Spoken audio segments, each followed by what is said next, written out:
Okay. Seeing it's 5 p.m., I'll call the meeting of the Committee of Infrastructure to convene, this being Wednesday, March 27th, 2024, in the auditorium. And will the clerk please take the roll? Sure. Alderman Thibodeau? Here. Alderman Sullivan? Here. Alderman Dowd? Present. Alderman Clee is here as well, and Alderman O'Brien. Present. We have 5 members here. Okay. Also in attendance is Tim Cummings, Administrative Service Director. Before we get into the nuts and bolts, I would like to remind everybody we have a 7 o'clock meeting. So any comment, can you please keep it focused? We don't need the story hour, you know. And that way, hopefully, everybody might be able to get a sandwich or whatever takes your fancy before 7 o'clock. So it's just being courteous, okay? We also have Alderman, Oh, yes, and Alderman Senate, thank you for joining us. I'm looking right at you and I didn't call you. I just assumed you meant me. I apologize. All right, so without further ado, I will turn the meeting over to Director Cummings because he provided a memo for us to take, no? At the previous meeting, Mr. Chairman. But Okay, not, so- not at this, technically not at this one. But I'm happy to open the discussion up if you'd allow.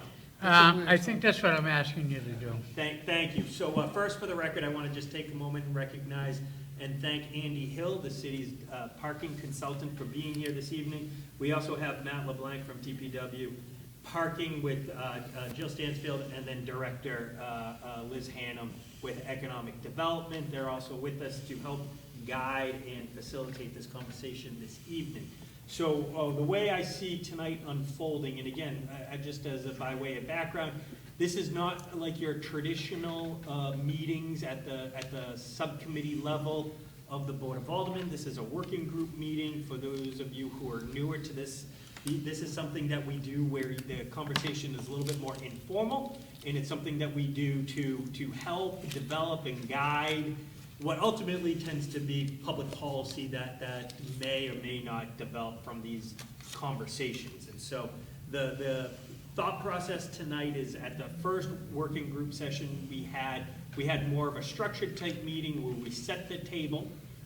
Today I was thinking we could revisit what was discussed at a very high level to reorientate ourselves again, to jog people's memories, and I'm going to ask Mr. Hill in a second to recap, at a very so high level what he essentially stated at the initial working group meeting, but then open it up to a discussion and talk about what our goals are and where we may have consensus.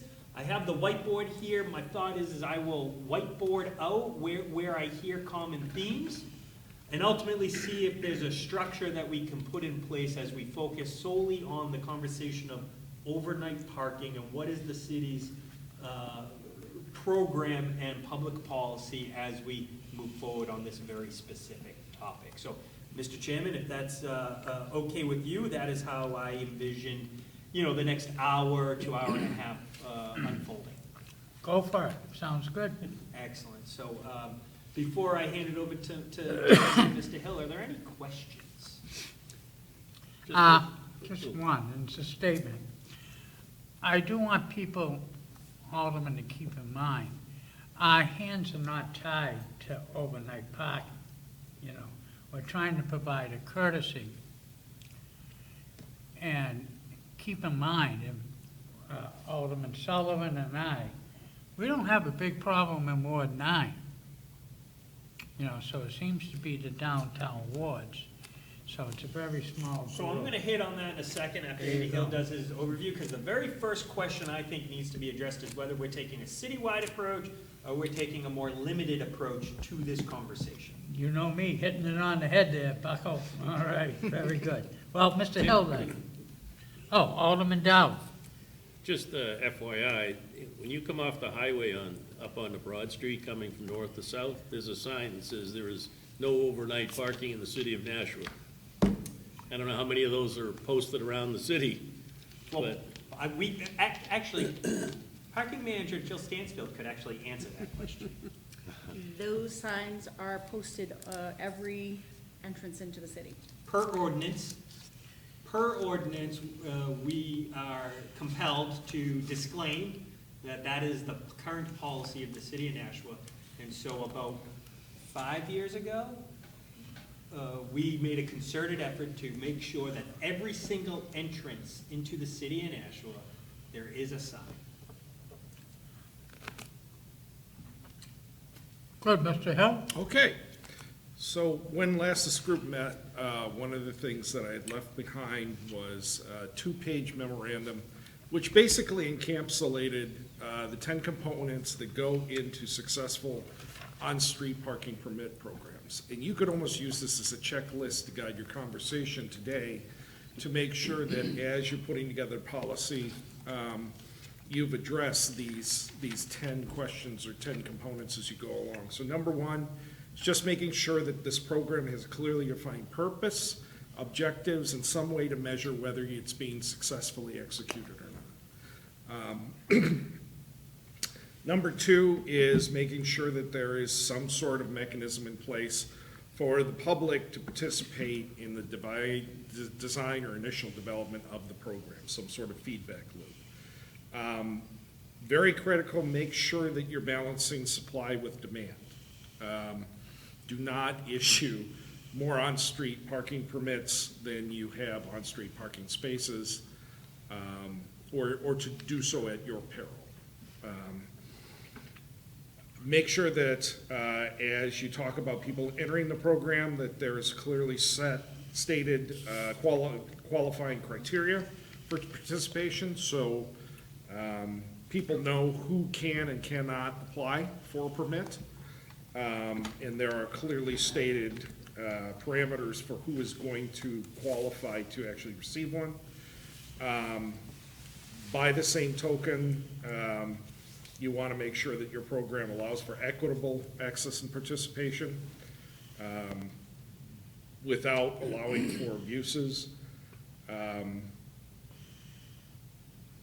One of the critical things for any type of on-street parking permit program is to make sure that there are policies in there that require participants to keep their information up to date. And this is because sooner or later, you're going to have to move cars that are parked in those areas, even if they're parked with allowances, and the ability to be able to reach those owners quickly and get them to relocate those vehicles is absolutely paramount. Within these programs, especially when you're talking about something where there's already existing programs or regulations in place to preserve either the needs of other users or programs that have already been put in place preceding this one, as much as possible, you want to incorporate whatever the programs that were in place beforehand, so you're not throwing the baby out with the bathwater. But by the same token, you don't want to put a program in place that then contradicts other regulations that are in place to protect other users. For example, if you're going to lay in an overnight parking permit program in place, that overnight parking permit should not exempt those individuals parking in those areas from having to pay the meters during the daytime. Those rules exist for a reason, to create turnover and availability for other users as well, and you don't want these privileges to impinge on other privileges for other users. Somewhere in here, we've also got to think about if you're instituting a program that says you can only park in certain areas with a permit, how do you handle visitor contractor access? You need to have that sort of safety valve in place. Program policies recognize that on-street parking is a public asset which should be universally accessible to all qualified participants as capacity allows. And I know that I'm kind of recapitulating some earlier statements here, but the as capacity allows is a very important thing to keep in mind. This is not a promise that everybody who wants on-street parking is going to get it. And in point of fact, very often, on-street parking programs are administered through lottery because you quite simply can't provide enough spaces for everybody who might be interested in getting a permit. The following one, final one, is make sure that you have contingency plans and policies in place to address periods when parking in the designated areas is not possible.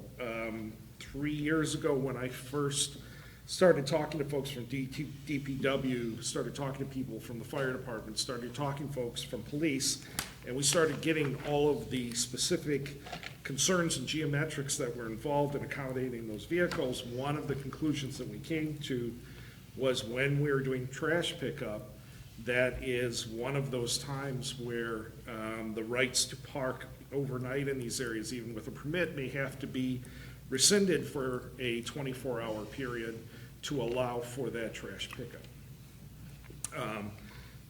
Curbside parking overnight should not trump the requirement to remove vehicles during snow emergencies and snow plowing. So common sense things along those lines. Last point, and I will cede the floor. These are all things that were taken, best practices that were taken from looking at programs which were residential parking permit programs. The vernacular that has been used heretofore in Nashua is overnight parking due to the universal ban in overnight parking. I am not convinced that if you start to institute one of these programs, you have to remove every one of those signs at the entrance of town. You could potentially keep the overnight ban in place in exception of the areas that have been designated for use under a residential parking permit program. So we're not talking about throwing out this ban across the entire city as much as we're trying to create a framework that will allow this behavior in selected areas where it's critically needed. Thank you, Andy. So, you know, Mr. Chairman, I guess before we continue, it begs the question, is there an appetite to change this current public policy? And If I may, Director Cummings. An organization within the city I'm very concerned with is our current parking. So if we go to overnight parking, they're gonna need to grow a wee bit. Because as what Mr. Hill has brought up, it's gonna take, like the trash situation, it's gonna take enforcement. And I don't think we're gonna get NPD, they gave it up years ago. So it's gonna fall in the hands of parking enforcement. So whatever we come up with, we just gotta plant the seed in our brain, that's gonna be an additional part of it. You know, as far as the signs go, I agree with it, we can leave them up. Also, you stop at the sheriff's office and leave your six-shooter, you know, we could do that, you know. There have been places that have those. I have a quick question. Go ahead. I just have a quick question. Currently, our policy is that you get an overnight permit, and Joe, please tell me if I'm wrong. You get an overnight parking permit, and you can park anywhere that overnight parking is allowed, correct? Correct. This plan, we won't, Can we clarify that? On the appropriate designated street. yes. Correct. So I said wherever Well, you could parking. not be on a street and still get a permit. No, that's not the point I meant. I meant if you have an overnight parking, if you live in an allowable place that allows you to, then you can park anywhere that Yes. there is overnight parking. Yes. My concern, if we keep that as is, and that we designate certain areas, because we talked about neighborhoods and so on, that would mean that someone from another area could go and park. And you made a comment about, make sure you balance that. You could create an imbalance without realizing it if we don't change that thinking and that policy. Is that where we want to go? Personally, I would say yes. Yeah, Mr. Hill, can you explain, like in the situation at Cambridge or something like that, where they have zonal parking? So that permit's only good for that zone. I like that idea. So that may answer, Yeah, we're not there yet, Right. but that's, What the theory of the zoning would be like, and what would be considered and every zone could be different based on like where you are, but walkable, you know, it makes sense from a management standpoint, but, you know, and that zone size could contract or expand. And in theory, if you go after, if you go with what is prescribed in Mr. Hill's memo, it's also, if that is the group of people that come from the bottom up, says they're interested in this. Right. And so, you know, depending on how you can shape that zone. Right. And- And if I could just quickly follow up, I'm sorry. No, doing fine. You said about the lottery, doing it with a lottery. So we're gonna say we have the zones, and we're doing it within a lottery within that. More likely than not, there's a good chance, especially where they're gonna want it the most, within my ward or the downtown area. Are we gonna do this annually? So I'm not asking for an answer, I'm just putting this question out on the table for something that we Trish, need to look That's not what we at. have to work through. Yeah, We that's have to what I'm work at, it- yeah. I don't know, is it annually? You tell me. No, that's what Is it every 2 years? Is it every 5 years? No, I'm not looking for an answer, I just want to, as part of, when he said the lottery, this is all that I'm just saying is that when we finally get to there, that's kind of where I would like to, for us.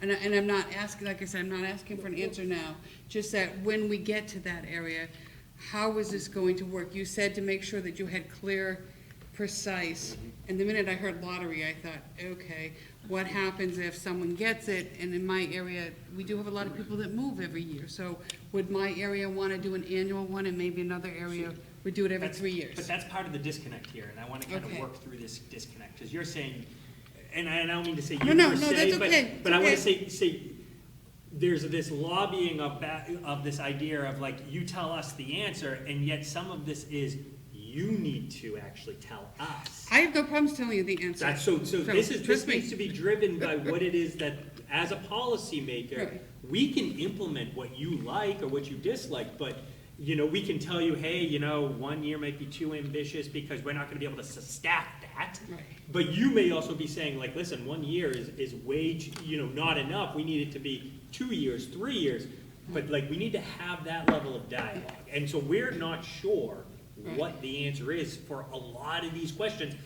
First and foremost, to bring it full circle, are we talking citywide, or are we really just talking about a very narrow area within the city? I think we need to have that conversation first and foremost, because we cannot keep, what I can tell you from a city administration standpoint is, we cannot be getting put in a position Right. where these one-off streets are being requested of us, and we don't have a management plan that surrounds it. So if there is a desire to do it out in Ward 9, so be it. If there's a desire to do it in Ward 6, so be it. But the one-offs is not what we would recommend as the best approach. We need a system and process in place.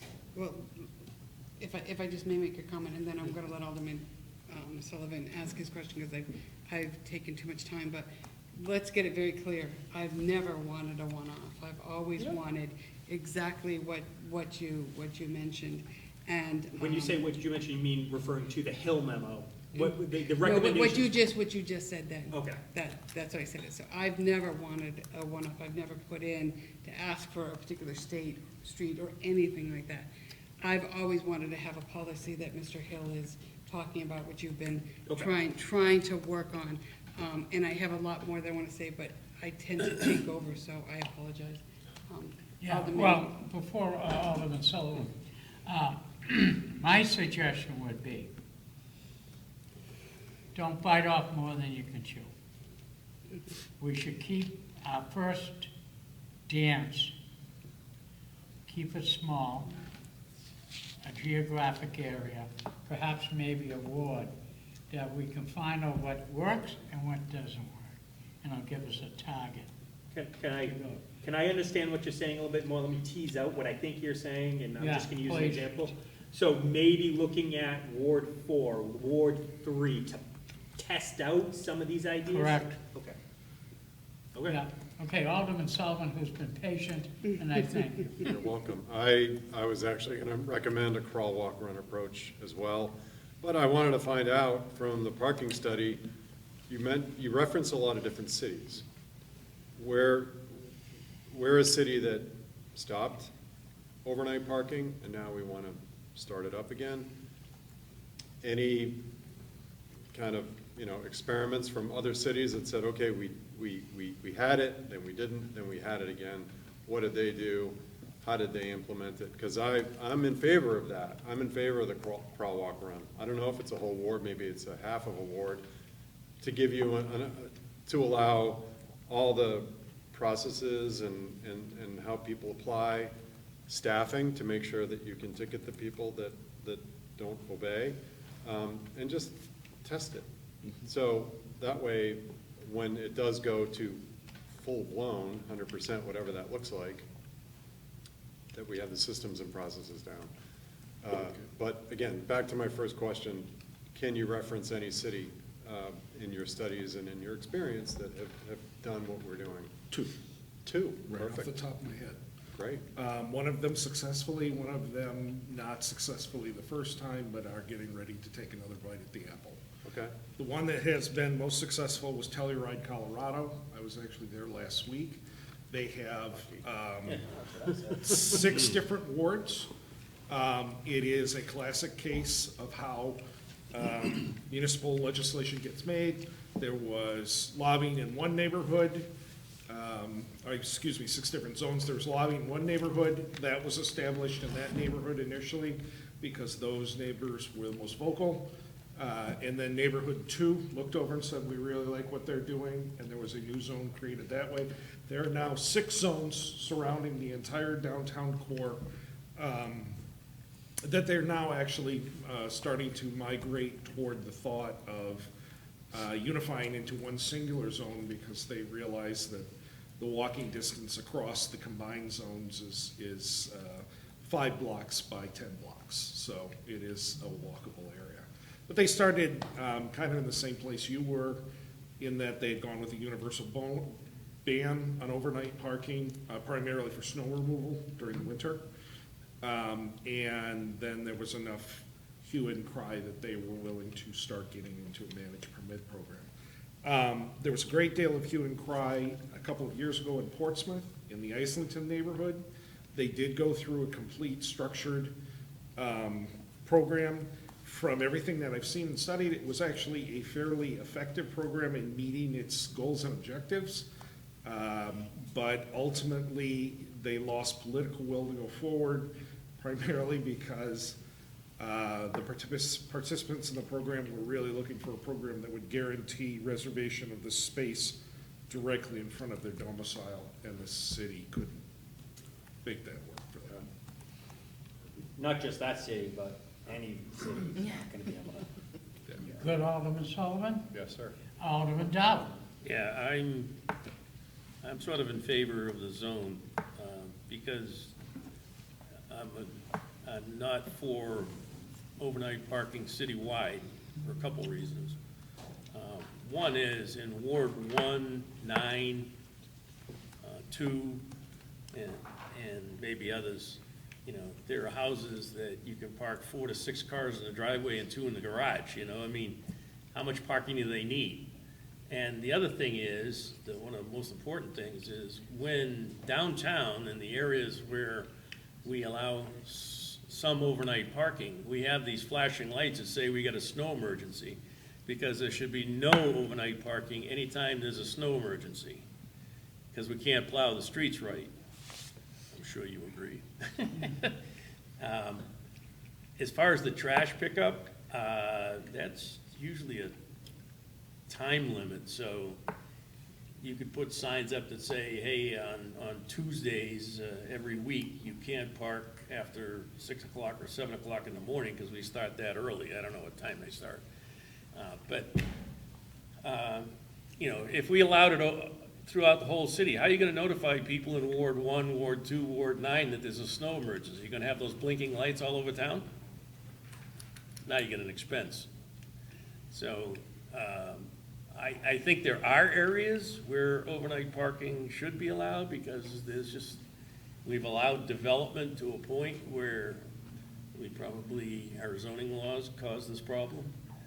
But there are zones, particularly in Ward 4, Ward 3, maybe other areas that we could designate that says okay, you can do overnight parking, but if that blinking light is on, you can't park there. But I don't think that, I know, it's always been, I've been here just a few years.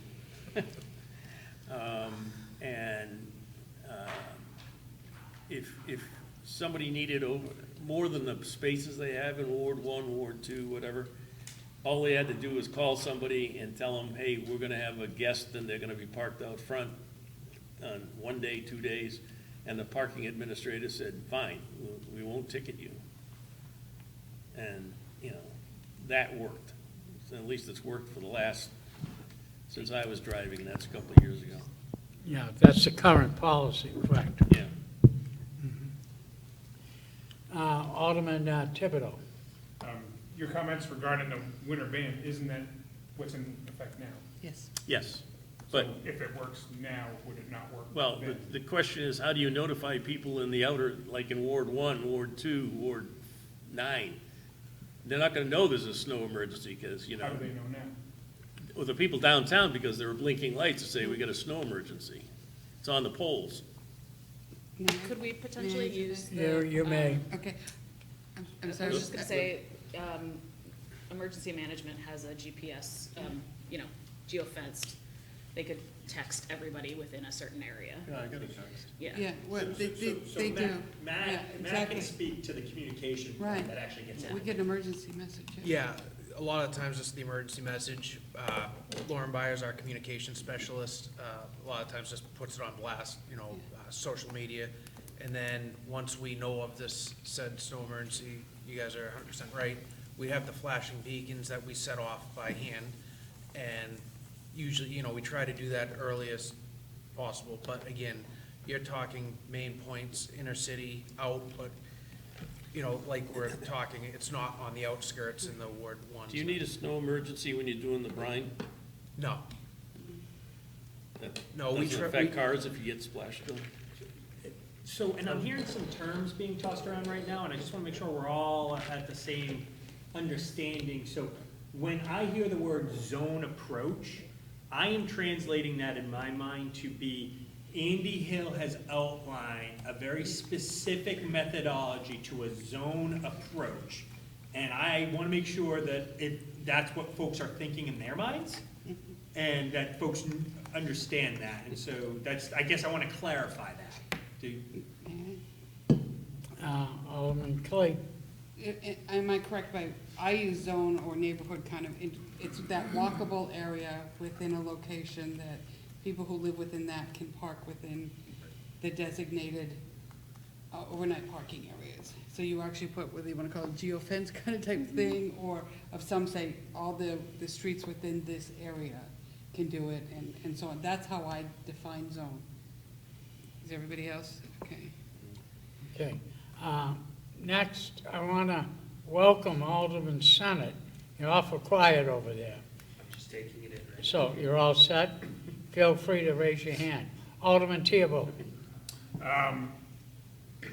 Question of feasibility or not. So with the study, I'm trying to remember back a couple weeks, but with that study, say the street of interest is Blossom Street, I'll pick my own street. If I live at 123 Blossom Street, I know I'm not gonna get a spot for 123 Blossom Street, but am I at least gonna get a spot on Blossom Street? Not necessarily. Right. And is it feasible to do such a thing? Because if I apply, there would be no benefit to me to apply for a parking sticker. I would suggest a sticker system. That it wouldn't make sense for me to apply for a sticker if I live at 123 Blossom Street, when the only street available is 5 blocks away. Yep, great point. I was just gonna ask, so Andy, beyond the zone approach that we just described, also has We made some recommendations as to how you manage and develop these zones. Is everyone familiar with that, and are you in agreement with that type of methodology? And if you're not familiar, you know, it's documented on the city's website in a couple different places, but Andy could also speak to it too. When you're establishing a residential parking permit zone, usually the first thing you're looking for is a general consensus within that area that there's interest and participation. The reason that you try and do this at a grassroots level is so that you can talk with the constituencies at the outset to dispel these issues. So one of the things that you would tell them in an initial organization meeting is, if you're interested in this, please understand, we cannot reserve parking in front of your house. Everybody within that zone is going to get a hunting license. And if we are good about distributing an equal number of permits, the number of available spaces, some days you are going to be able to get right in front of your house. Some days you may be down the block. Occasionally you may be the block over. That's what a hunting license does. It makes sure that there is a space somewhere within a walkable distance of your house, and all of those spaces are universally acceptable to everybody who is participating in the program. One of the challenges that you will run into if you explain this to individuals and they still are interested in going to the program is the next step is to sit down with the city engineer. Once you've established the geographic parameters of that particular zone, and be able to quantify how many spaces are we talking about. And it is not unusual to find you have 55 homeowners that are interested in an area that only has 35 parking spaces. At which point, again, because you're at the grassroots, the question back to this organizing group is, are you still interested in going forward with this, knowing that you're not going to be guaranteed a permit. We're going to do a lottery every year, every 2 years, every 3 years, whatever that might be, and everybody will have an equal chance at that time, but you may not get a space. And are you still interested in participating at that point? Folks are still interested in participating. You've already gone over the two biggest hurdles. Now you just need to figure out the administrative ones. I like to throw in there, not all streets will qualify. So let the public understand that. There's concerns, I think, what's a fire truck, 82 inches? They got to get out of the truck and pull the hose. That's one example, police and their usage and everything. So we got to take those parameters. So we got an old city that the horse and buggy used to run freely, and right after the cows. So they weren't meant for the traffic that we have here. So just don't think that you've got your permit and everything, your street will qualify. It just may not. Okay, Alderman Theobald. So I'm not Thibodeau. appreciating. Excuse me. No worries. It's happened all my life. I'm not appreciating the fact, I mean that in an inquisitive way, it sounded bad, but why, back to Blossom Street with cross-section A to cross-section B, that block. And the city deems that can accommodate 4 cars. And if nobody in that street block wants a parking permit, then why include that in the raffle? And if it is, and it's 4, then that street can accommodate 4 spots, but then there's only 4 spots open for. So I'm not appreciating why that can't happen. I get that's probably a little bit more infrastructure, I get that, but that just seems like the most effective way. So I know that I'm not gonna be way down the street, but at least I'm gonna be in this block between A and B.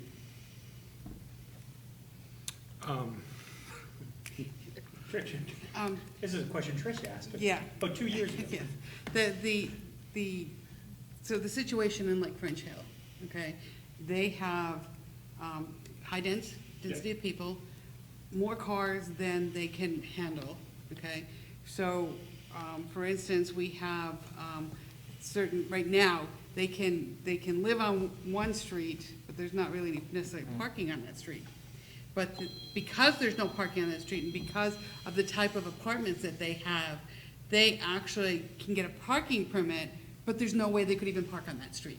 So, but at the same time, I know what you're saying. I have constituents that are gonna say, why would I allow my street to be parking? I wanna be part of it, but I don't, unless I can get on my street, why would I wanna do that? That's why the size of the zone, and so I think it'll be incumbent upon us to talk to those groups of people and say, who wants it?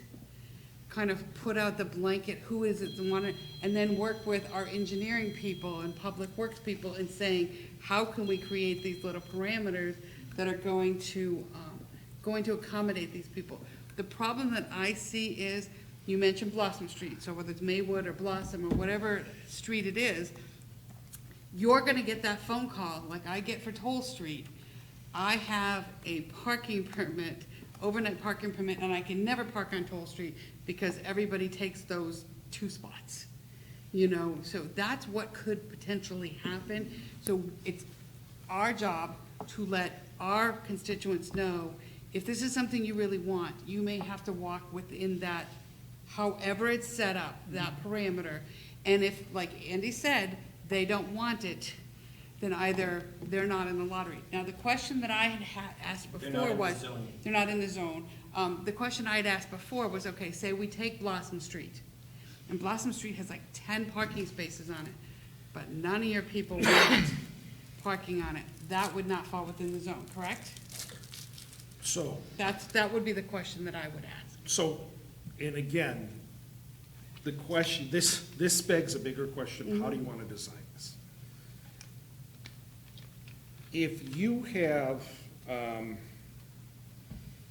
group of neighbors that come and say, I want to establish an overnight parking permit because, we don't have nearly enough parking,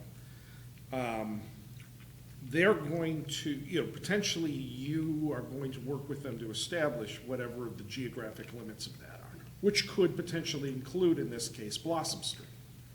So the residents of Blossom Street come, and their statement is, we don't really need curbside parking, so we don't care.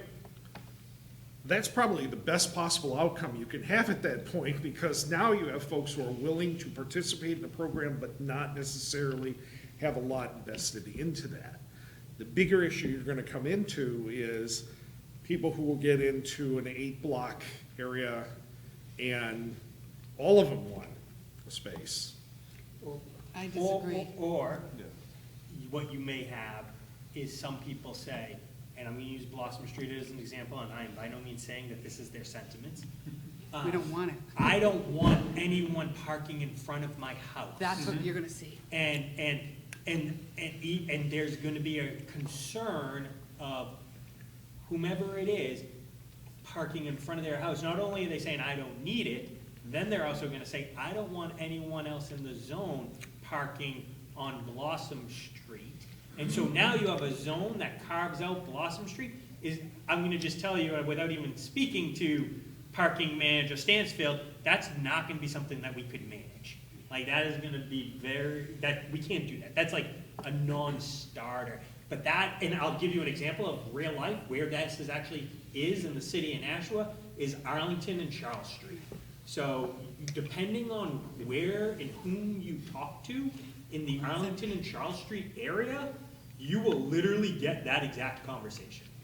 So there's a couple things, based on what you were just saying, some people not wanting it in front of their houses. And another reason for doing this eating the elephant one bite at a time is, it sounds to me like you're gonna need a hell of a lot of signs. And that comes out of their budget. Who's there? Public Works. Oh, DPW. Yeah. Oh, you could I argue wasn't it comes out, important to you could Andy. argue it comes out of parking's budget. But if you have, if you have a street and there's only 3 places you can park, overnight parking, and the others you can't, you're gonna have signage. And they mark the street too. So in Ward Well, 3, they no, mark the because street if and they, they do it. if they hash it out, you can't park there, then you can't park there 24/7. Not, Nobody's gonna know the hash means overnight. No, it's not a hash, it's just like a little square. They draw stalls on the Right, they ground. draw stalls, Next and then to a there's a sign sign. which says. Yeah. Well, yeah, so you gotta have how many signs? Citywide. Well, it depends. If you institute it citywide. Yeah. I mean, this is coming back to the question again of, So, It's, are we instituting this citywide, or are we doing pilots zone by zone? so I'm, I'll take it a step further, and I'm sorry, Trish. It's okay. No, please. Limited to test in a single ward. yeah, this is, and Alderman Lopez isn't here to speak, but I can tell you, one of the concerns both Alderman Lopez and I have, and first, before I even finish my sentence, I agree with you, okay? So understand that. But when we're putting in this overnight parking and we're limiting where they can park and so on, we're ripe for the picking for it, whether it be Ward 3 or Ward 4, whichever one it is. But it looks like to some people that we're doing it in the lower income neighborhoods because that's where it's needed more. So that's one of the reasons why I don't want to get rid of overnight parking in the city. I'm just saying that. So when we put this in, do not get rid of overnight parking in the city, because otherwise it looks like we're picking on. What do you mean by getting rid of overnight? If you said we're gonna no longer have overnight parking in the city, except these areas where you can only park, you can only get a permit, it looks like you're focusing in on the lower socioeconomic. Well, I think that Areas. speaks to Andy's point that this Don't. isn't necessarily, doesn't have to be a ban on overnight parking. Right. It can be a residential parking, permitting. Exactly, which is what I like. Yeah. That's why I'm just saying, is I Yeah. know we talked about, do you keep it in the city or do you not? So I'm just saying, it's why we're doing this experiment, keep everything status quo, and just put your testing. So technically, right now, there is no overnight parking allowed in the city Except. except for in authorized areas. Right. And then if you want to take the jetty approach, what that really truly means is from the hours of 2 and 4 a.m., you technically can't park on street because we say that within the ordinance, and I don't have the. No, it's between 12 and 6 you can't park, except for a 2-hour. Right. But if you started at 3 o'clock, you can park between 4 and 6. Exactly, well, that's Yeah. exactly right. You can't, It's but 2 you can't hours, be yeah. there before 2 or. Yeah, you can. You can park at 12 as long as you're gone by 2. You can park Right. at 2 and as long as you're gone by 4, or you can park at Exactly. 3 as long as you're gone by 5. Exactly. So there's no. who you know, manages Up that? until 6. That Parking would does be- that. She yeah. actually, they go around and charge. And it's unmanageable. It is. Yeah. No, It that is. 2-hour window thing is crippling from a management. I agree. And the Less- reason why I will tell you the reason why they did it. I looked up and I talked to different people who put all this through. It was so that if there was an emergency and suddenly the daughter or son had to go because mom had a problem, and they pulled into that overnight parking place that was available so they could go take care of that problem, that they figured that you didn't need more than a 2-hour window. That's why that little exception was put through. So overnight parking is between midnight and 6 a.m. So if you park there at 5 o'clock, you don't have to move at all. If you park there at 4 o'clock, you don't have to move there at all. So that's why I say 4 to 6 is just, it's not really a ban. Alderman Sullivan, because then I'm gonna take over, because I really wanna focus on what we need to do here. I'm just gonna be selfish for a minute. I'm taking this whole discussion in a different direction. 2 weeks ago, I was out early walking my dogs, and no lie, 8 cars in Ward 9 all got ticketed for overnight parking. I'd never seen that before. Who does that? The police? No, No. our office. Park Okay. management. All right. Well, good job. I was like, Thank you. wow. I've never seen 8 tickets in a night. Anyway, that was it. Okay, if I may, because I Surprised your wanna, phone didn't ring. Which reminds me, they're well, hang understaffed, on, Yeah. hang on. and they can't cover the whole city. Thank you. I want to focus back. We are going down a road here. Number one, don't think that currently what's written in the books and ordinances is going to exist. That's going to be part of the solution. We're going to have to dive into it, reconstruct a lot of these ordinances. So be prepared for that. Okay, now the question here from Mr. Cummings is he wants to know, and why don't you present your question, and let's focus back on that. What's my question? Yeah, No, what's my question, Obi? What's the? would be what, a zone approach? Yeah, well, a zone approach, but we're getting there, right? I'm hearing this. Yeah. A zone approach, we understand it's defined by Andy Hill using the geographic approach as described, and then I'm gonna further say using the methodology as described. And we just talked through some of those details, and are we in agreement? Yeah. With what we're talking about? That's a question, you know? Can I ask a clarifying question? If we move forward with this, those that already exist, that are not in whichever ward you choose, we're not killing those, right? Let's have that conversation. We need to have that I can tell you conversation, that yeah. the previous conversations always said they would be grandfathered. Yes. That was kind of the understood I mean, I don't, conversation. let me clarify that. I don't care if, so if you chose Ward 3 and we redefined all of the zones, that would be Are fine. you volunteering Ward 3? I'm gonna let y'all choose. Well, but if you chose Ward 4, I don't wanna see Ward 3 lose their current. Because let's be honest, the zones are Ward 3, Ward 4, I don't know if Ward 6 or 7 actually have those. It's really Ward 3 and Ward 4. It's really French Hill and downtown. That's where they exist now. Can I push Correct? back on that for a moment? Okay, please, Only do. because we have aldermen, on occasions, filing one-off legislation Right. in other wards.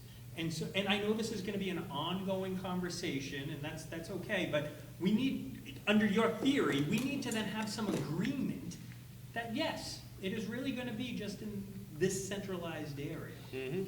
Well, if you do that, and you choose Ward 4, I'm giving them all your phone number.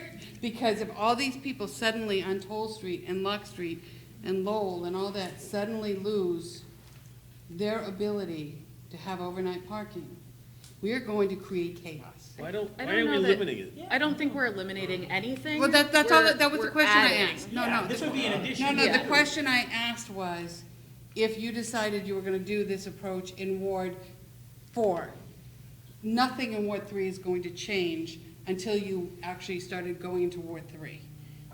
And I'm fine with Ward 3. I think we have to have more conversation, but I've always understood the conversation previous to be, everything's grandfathered. And then as we move forward, we will talk about developing new plans and programming details as necessary. Yeah, And I would like to comment, sure. what's defined now is as good as a seawall until the next storm comes in.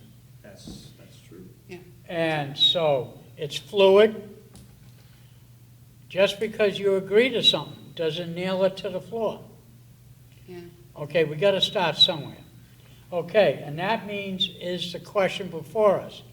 And show of hands or just a yay and nay? We could do yay and nay. See whose ward we would like to start with. I'm gonna make a recommendation. You wanna make your recommendation? I'm gonna recommend Ward 4, not because I'm trying to get off the hook of it, but simply because I think they have the greatest need. And Jill can back me up on that, where we have some where people are actually on a street that's acceptable, but because of the address of that home, because that one building has multiple addresses, they don't qualify currently, right? I'm trying to think of that, yeah. It's really weird. So there are some that are building that have 2 different addresses, so I think it would help to kind of correct that sooner than later. And there's more of that in Ward 4 than Ward 3, and I think that Tom has the greatest need for it. Otherwise, trust me, I would volunteer Ward 3 in a heartbeat. I think that's a wise choice. It proves the point. Show up to the meetings, because somebody will working tonight. volunteer. He's your working ward. tonight, so. Mr. Senate, Alderman Senate. Oh, thanks. I actually just wanted to ask a clarifying question. Because it seems like we're kind of melding these two approaches, testing in a single ward but taking a zoned approach. Am I correct in understanding that well, I'd say, well, we're saying Ward 4, and I agree, Ward 4 has the greatest need of it, but Trish, I'm just gonna pick on you with Ward 3 for example. That's fine. Say we selected Ward 3, because you've got French Hill, which is an area of great need and everything. But if we picked Ward 3, would you be zoning that out throughout Ward 3? Would you be expanding that throughout Ward 3? Because I'm gonna just say like No. Dodge Street, you don't need it on Dodge Street, you know? The truth is, they do. Do They they? do want Dodge Street, they do want Maze, they do want Pennachuck. So if we did Ward 3, we would do exactly what Andy is talking about. Create, so like if we got beyond French Hill, we would create the little zones exactly, and I started doing that with my Okay. constituents. So that's why I said, I would be happy to do it, but I think the biggest need, I know my constituents are gonna be yelling and screaming at me, going, you should have gone with this first.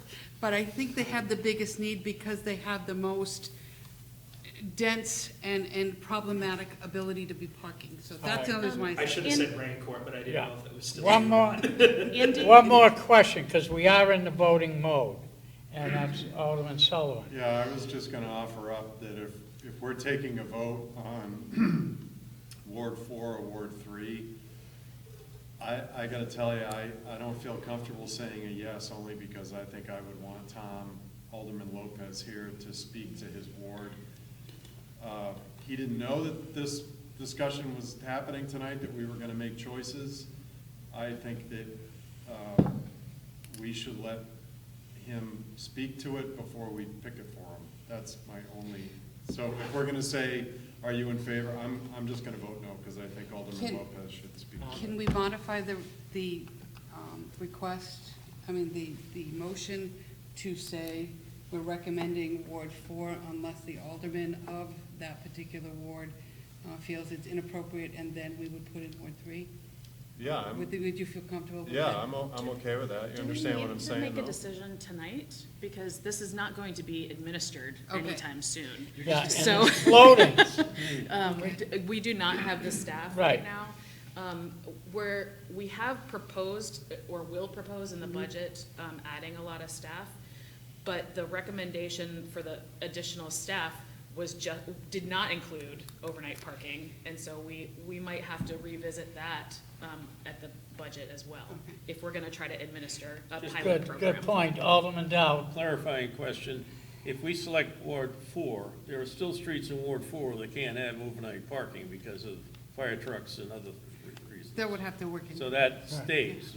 So, well, and so let's talk through that, because I think this will help folks kind of clarify, and I'm gonna outline what I'm hearing and what I'm imagining as I'm trying to mechanically put this together.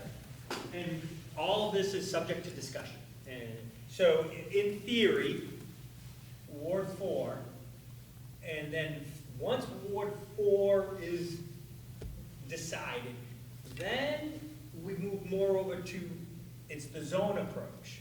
And so within Ward 4, we're gonna have to look and see and hear from the constituents and pick a street in Ward 4. Kinsley Street. Havana, What's that? Havana. Havana Street in Ward 4. So in the Havana Street in Ward 4, then we're gonna, have a dialogue that takes place. No parking there. Yeah, no. Andy? Suggestion, Oh, we're up to the suggestion. rather than going street by street, let's say we're doing Ward 4, could we designate as a pilot zone the neighborhood north of Hollis, south of Temple, east of Main, and west of Spruce Street? We could not. No, because it needs to have the grassroots buy-in from the public, because I think you're gonna be surprised, within Ward 4, in this area, you're gonna have some people saying, I don't want it. And then you're gonna have other people who say they do, and they need to work through that neighborhood conversation. And to Jill and Liz's point, they're gonna need staff to help, administer and facilitate and actually do that, because that would be step 1. And then is gonna be the step 2, once that kind of boundary is kind of discussed, as to seeing if it's feasible from in an engineering perspective, from a public safety perspective, from a DPW perspective, and there's gonna need to be some commentary and back and forth on that. And that is how you from the bottom up, start to arrive at maybe what would be an applicable zone to issue permits. Is that, I mean, that's mechanically, based off of everything, that's kind of how I see this kind of unfolding. Is there like an ideal size for a zone? So I think that depends on where you are in the city of Nashua. Okay. So ideal size Ward 9 is different than Ward 4, and then within Ward 4, the good thing about Ward 4 is it's compact. Yeah. So it's walkable. Right. Can I tell you why I like the idea of us at least start having a conversation about a single ward? Is it gives that ward alderman, whether it be Alderman Lopez or myself, the ability to start talking to our constituents. We can talk to them and say, this is just a conversation, so that I can explain this, so we can educate them. I'm not saying that it's gonna happen within a year, and that's actually what I told my constituents. It's been over a year now, but that conversation, it's very difficult for us to kind of go around. And again, Alderman Sullivan, Ward 3 really Ward 4 has this very unique, where they have a building, there's one building on a corner that has two different addresses, and some of those people have an address that allowed them to have overnight parking, not necessarily on that street, potentially on the street that those who don't have it have. So that, that's why I think they've got the most problems, but if we started having the conversation here and then approached Alderman Lopez and said, would you be willing to do this? He could start having the conversations, as long as we promise it's not imminent. And I just wanted to clarify, because Andy and I just talked about, because we're kind of saying the same thing, just a little bit different. Right. So using Havana Street as an example, once we get, Havana Street makes it onto the radar of the parking department, then it would be the parking department that actually would say to Havana Street, hey, this is the rough sketch of what we think the zone would look like, that we need to go facilitate and test out. And then based on that dialogue, and this is where I think Andy and I were kind of misaligning, so we would then, that district and zone may change a little bit based on the conversations that are heard at the neighborhood level, that would actually then make it into something that would be, what would be presented as an acceptable zone and make it to the next level of vetting. The question is, though, is what is it that decides it moves to that next level of voting? Are we talking majority? Are we talking supermajority? Are we so, and this is again something that Andy had touched upon in his memo, but is it just a consensus of the majority? And we need this kind of direction from everyone as to what the level is, what the standard is, and if it's whatever that standard is, that would be memorialized in a petition, most likely, which would be, someone signs and says, yep, I agree to, and folks need to know that that is the number that they need to kind of get to advance it to the next level. Right, which is exactly how I talked to my constituents about it, but it takes a lot of work.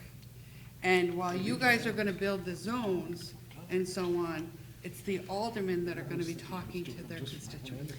And Are just to we get back, going to be building the zones, or are the constituents well, I building think the the zones? kind of both. It's a grassroots dialogue, and- right? yeah. So Okay. what I think is gonna happen is it's gonna arrive onto, I'm gonna use parking departments, Yep. for an example. And they're gonna say, we have this issue, and maybe a couple streets, maybe one street. And then based off of what, is the consensus of a dialogue as to what's walkable, what it looks like to be managed and enforced, you'd start to sketch out what would be an appropriate district. And then, and that would be more, that would be then what actually gets kind of presented to the neighborhood.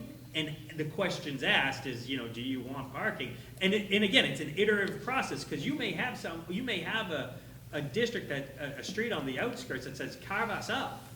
Or you may have a street that says include us in.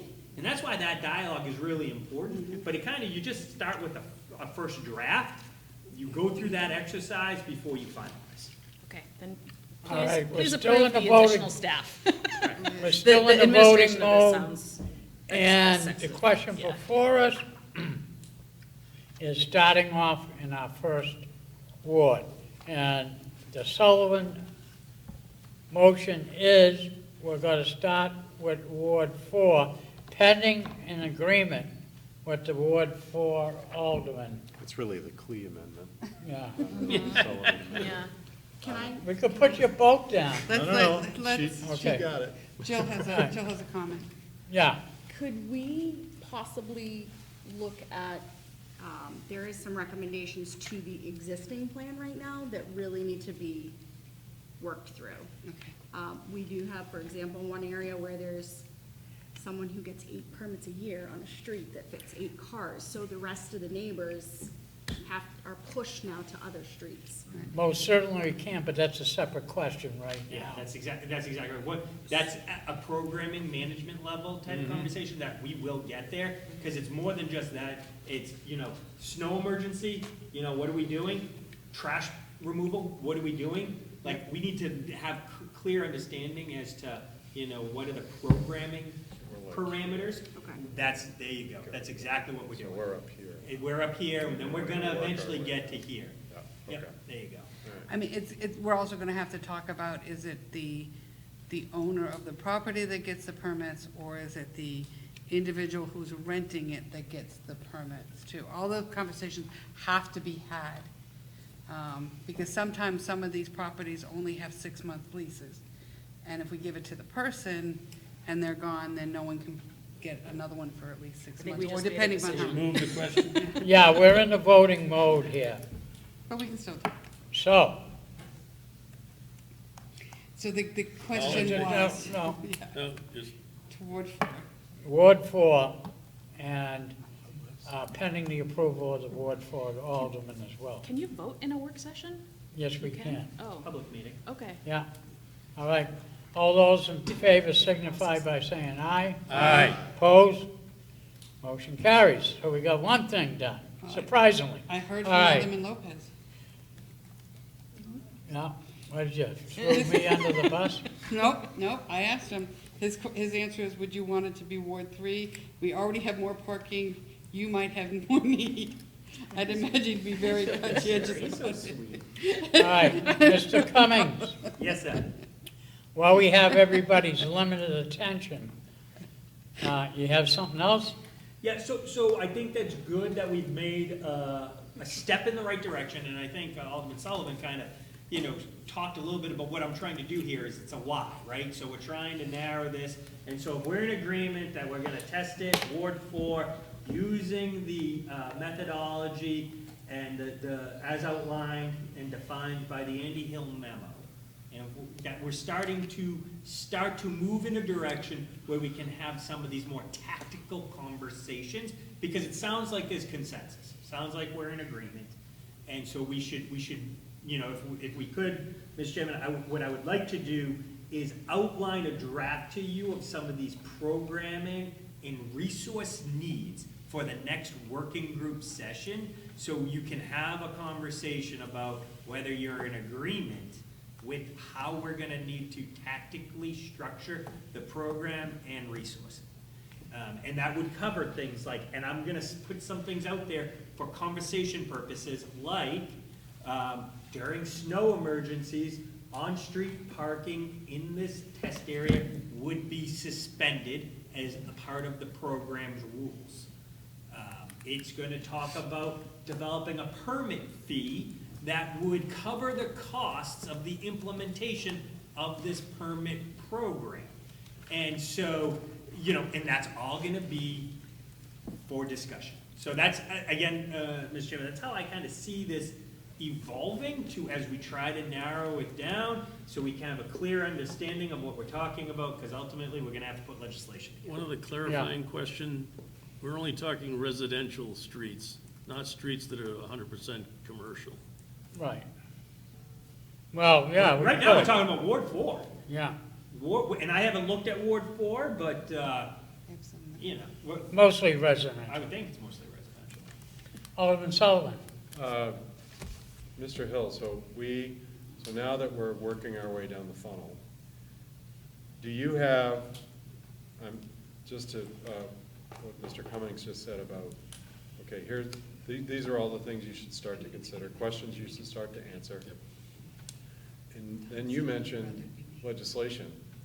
Any chance, because I know in the back of that parking study, you listed pages of these ordinances that we have. Is it so simple as to say, okay, once we do this, then we need to change this specific ordinance to do, like, is there like a directional to say, okay, if we do this, then we have to fix this ordinance, then this, to save us time and effort, or do we have to? Once, Really dig once at it. this working group establishes what the rules and regulations of this are going to be, it Yeah. should be short work for me to sit down, Okay. take a look at your existing ordinances and tell you, you know, in my estimation, the ones that need to be revised in order to accommodate these, the ones that may need to be struck and replaced, Yep. or the additional language that needs to be added. Perfect. Mr. Hill, as chair, what I would like, I'm sure Mr. LeBlanc would agree, we have holidays to which all of trash gets moved back one day. How does other communities handle that? You don't have to give me the answer now, but as we construct this, let's kind of fit that into the mix as well, too. If we're talking snow, let's talk about the trash, the Street sweep- holidays, Street sweeping. You know, there's- street sweeping. There's gonna be a They're whole doing litany it of now. them. There's gonna be a whole litany. This is a massive if-then exercise. Yeah. All right, Okay, we have a very important message from the front. I'm going to amend the ward to ask that it be Ward 3. But whatever the pleasure of the group is. she's online with the. With the Ward 4 alderman, and he thinks it should be me. And then once it's me, it'll be him, and then Alderman Senate and Alderman But Hippo. that's why we're having this meeting. Yeah, so I'm fine with that. Okay, well, let's codify it. All those in favor of Ward 3, signify by saying aye. Aye. Aye. Opposed? Ward 3 it is. Thank you, Alderman Clee. It's okay. Okay, anything else? The hour is 6:10. I would like people time to get a sandwich and stuff, but We have let's, nothing else really to cover tonight this evening. I mean, I just think we should tentatively plan on, next month before Coming up with the infrastructure rules, yeah. being here, and we'll have some more for you to kind of, Defining the rules. yep, That would be great. to noodle on. Alderman O'Brien, yes, motion to adjourn. motion to adjourn is always in order. All those signify by saying aye. Aye. Opposed? Motion carries. We are adjourned at 18:10. Military time. Can we